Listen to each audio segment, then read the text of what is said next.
लखनऊ अग्निकांड को लेकर के बड़ी खबर इस समय मिल रही है। घटनास्थल का मुआयना कर रही है एसआईटी की टीम। हर एक पहलू की जांच एसआईटी की टीम करने जा रही है। किसी दोषी को बख्शा नहीं जाएगा, ये एसआईटी की तरफ से कहा भी गया। 7 दिनों में सीएम योगी आदित्यनाथ को ये रिपोर्ट सौंपी जानी है। एसआईटी की टीम ये रिपोर्ट सौंपेगी। लखनऊ अग्निकांड में अब तक कुल 15 लोगों की मौत की जानकारी मिल रही है। इस समय घटनास्थल का पूरा मुआयना एसआईटी की टीम कर रही है। तस्वीरें जी न्यूज आपको दिखा रहा है। ये तस्वीर देखिए, एसआईटी की टीम यहां पर पहुंची हुई है। फॉरेंसिक टीम पहले से पहुंच चुकी थी। एफएसएल की टीम यहां मौजूद है, एसआईटी की टीम मौजूद है और कुल 7 दिनों में सीएम योगी आदित्यनाथ को ये रिपोर्ट सौंपी जानी है।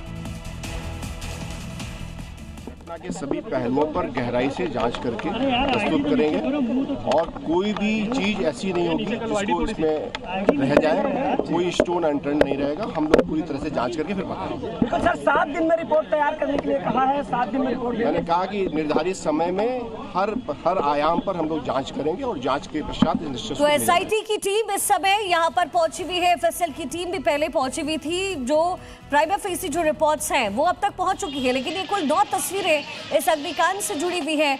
वहां पर कैसे हादसा हुआ, कल दोपहर की ये पूरी घटना है जब लखनऊ में इस इंस्टीट्यूट पे आग लग गई। यहां पर दरअसल एनिमेशन की पढ़ाई करवाई जाती थी जिसमें स्टूडेंट ज्यादा शामिल थे। 15 लोगों की मौत की जानकारी है।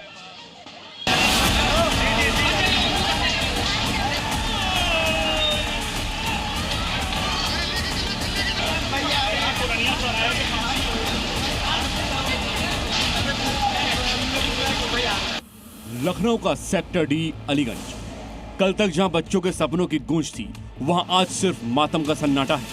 कोचिंग सेंटर में लगी भीषण आग ने देखते देखते 15 बच्चों को निगल लिया। केजीएमयू के डॉक्टर कह रहे हैं कि इन बच्चों को मृत अवस्था में लाया गया था, जबकि कई बच्चे जान बचाने के लिए सीधे छज्जे से कूद गए, जो जिंदगी और मौत की जंग लड़ रहे हैं। इस अग्निकांड पर सीएम योगी आदित्यनाथ के तेवर सख्त है। लापरवाही की गाज गिरी है और 4 बड़े अधिकारियों को तत्काल प्रभाव से सस्पेंड कर दिया गया है, जिनमें एक्सीएन गौरव कुमार, एफएसएसओ कमलेंद्र सिंह, एई नील कुमार और जेई प्रमोद पांडे शामिल हैं। पुलिस ने अब तक 4 आरोपियों को गिरफ्तार भी कर लिया है, जिनमें बिल्डिंग मालिक वीरेंद्र शुक्ला और एनिमेशन ट्रेडिंग स्टूडियो के फाउंडर तुषांक कृष्णा जायसवाल शामिल हैं। इसके अलावा 2 और आरोपी रामकृष्ण उपाध्याय और सुरेश कुमार साहू भी गिरफ्तार हुए हैं। आपको तस्वीरें दिखा रहे हैं कि ये पानी पूरा भरा हुआ है। अंदर की तरफ का जो दरवाजा है वो पूरा लॉक हो गया था। यहाँ पर किसी भी तरह से किसी को जो है अंदर आ नहीं सकता था।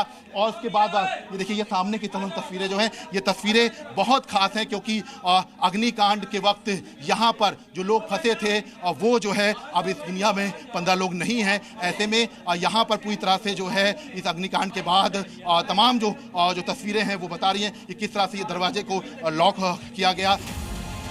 लेकिन सवाल सिर्फ सस्पेंशन और गिरफ्तारी का नहीं है। सवाल उन नियमों का है जिन्हें ताक पर रखकर ये मौत का कुआं तैयार किया गया। जी मीडिया के पास मौजूद दस्तावेज इस भ्रष्टाचार की गवाही दे रहे हैं।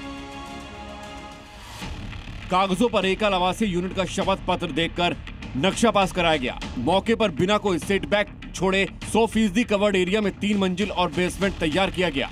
नियम के मुताबिक 35% हिस्सा फायर और सुरक्षा सेवाओं के लिए खुला छोड़ना अनिवार्य था। अलीगंज में हुए अग्निकांड मामले को लेकर कई तरह के खुलासे हो रहे हैं। सबसे बड़ा खुलासा ये है कि इसी बिल्डिंग के नाम पर जो कनेक्शन लिया गया था वो जो है बहुत कम क्षमता का लिया गया था। ये भवन संख्या 102 है और इसमें बिजली कनेक्शन 20 वाट का लिया गया था, लेकिन खपत 34 किलोवाट से ज़्यादा की हो रही थी। ऐसे में आवासीय परिसर में कमर्शियल कनेक्शन देने वाले जिम्मेदार आंख मूंदे हुए थे। आप तस्वीरें देख सकते हैं कि सामने की तरफ ये जो तमाम एसी जो हैं वो लगाए गए हैं। इतना ही नहीं, बेसमेंट को तैयार करने में भी बड़ा खेल हुआ था। नियमतः केवल 40% हिस्से पर बेसमेंट बन सकता था। मौके पर 90% से ज्यादा हिस्सा खोदा गया है। बिना स्टील पार्किंग के इमारत की ऊंचाई 15 मीटर होनी चाहिए थी, लेकिन इसे 19 मीटर से ऊपर पहुंचा दिया गया। एलडीए के रिकॉर्ड में माइनिंग या किसी विभाग की कोई एनओसी मौजूद नहीं है। इस भीषण अग्निकांड के चश्मदीदों ने बताया कि कई लोगों ने इमारत के कांच के शीशे तोड़ने की कोशिश की ताकि घना धुआं बाहर निकले और अंदर फंसे लोगों के लिए बाहर निकलने के रास्ते बन सके। अंदर फंसे लोगों में से कई छात्र थे जो गर्मियों की छुट्टी में एनिमेशन सीखने आए थे। एसियों के देख रहे हैं झुंड, चारों तरफ से गर्म एसियां जब चलेंगी तो उसमें आग लगना स्वाभाविक है। इसको नियमों की अनदेखी करके ऐसा संचालित किया जा रहा है। ये जो नियम के रखवाले हैं उनको देखना चाहिए, पे निगाह डालना चाहिए। अगर डालते तो ऐसी घटना नहीं होती। यहाँ पे बहुत भयावह मंजर था कि भाई साहब आप देख नहीं सकते थे, हृदय कांप जा रहा था लोगों को देखने में। बहुत भयावह हुआ था ये, बहुत ही खतरनाक। बताइए, जिनके बच्चे 15 बच्चे चले गए, क्या मामूली बात हुई क्या? और रेजिडेंशियल होते हुए उसको कमर्शियल बना दिया, उसी में जो है सारे इस अग्निकांड में सिस्टम की लापरवाही भी उजागर हुई है, जो कई सवाल खड़े करती है। सवाल नंबर 1, जब साल 2016 में एलडीए ने इस अवैध निर्माण पर नोटिस जारी किया था तो 10 साल तक इस इमारत को सील या ध्वस्त क्यों नहीं किया गया? सवाल नंबर 2, साल 2000 में यहाँ 20 किलोवाट का आवासीय बिजली कनेक्शन लिया गया, लेकिन बिना रिन्यूअल के यहाँ धड़ल्ले से 34 किलोवाट से ज्यादा की कमर्शियल बिजली इस्तेमाल हो रही थी। बिजली विभाग के जेई और एक्सीएन ने आंखें क्यों मूंद रखी थी?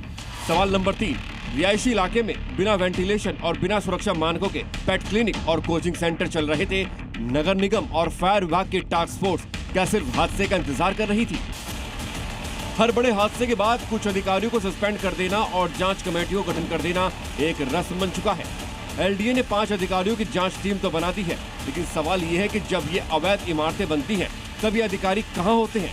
क्या लखनऊ का प्रशासन अब भी जागेगा या फिर किसी दूसरे अलीगंज जैसे कांड का इंतजार किया जाएगा? ब्यूरो रिपोर्ट, जी मीडिया।